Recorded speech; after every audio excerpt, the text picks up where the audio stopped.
Hi everyone, today I'm going to be discussing the book They Both Die at the End by Adam Silvera. Let's go ahead and get started on a little bit of background context. The setting of this book is New York City. It was published in 2017. It's a futuristic book, so I'm not sure if it's necessarily set in 2017, but that's just when it was published. There are two main characters, Mateo Torres, he's Puerto Rican American, he's 18, and Rufus Ametrio, he's Cuban American, and he is 17. Now the book follows these two main characters. However, there are other people introduced. Mateo is 18 years old. His mother died in childbirth and his father is currently in a coma. And Rufus is 17 years old. His parents and sisters recently just died in a car crash and he is living in a foster home. So the concept of this book is that there is a company called Deathcast, and they send you a phone call at midnight on the day that you're supposed to die. And you find out that you're going to die that day, but you don't know how, when, or where. You just know today is the day that I'm going to die. So they both receive these end day calls. Mateo is on his own in his apartment, and he kind of holds himself there for a little bit. Rufus receives his call while he's in a fight, and this fiasco occurs. His friends try to help him. Basically, the cops show up. His friends get arrested, and he escapes. So now he's all alone as well. His friends are arrested and he's going to die today. So they both sign up for this app. It's called the Last Friend app. It's basically like an app where you can connect with other people who are dying or people who aren't and make new friends on this last day, so you're not alone. So they connect on the app, they chat, and they meet up, and they spend their day adventuring and surviving a near-death experience, tying up loose ends. They do all these things together, and they ultimately decide that they have feelings for each other, and their time together is faced with unfortunate tragedy in the end, which results in the book's abrupt ending.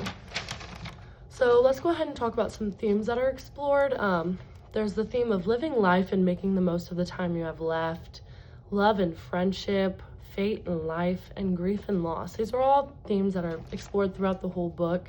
I think the most important one is living life and making the most of the time you have left. They do so many things. They go skydiving together on their last day. They're not afraid of that they're dying today. I think it's loved by a lot of people because it's very emotional. There's a strong LGBTQ plus relationship and representation, and there's a provoking concept of the getting your last day call.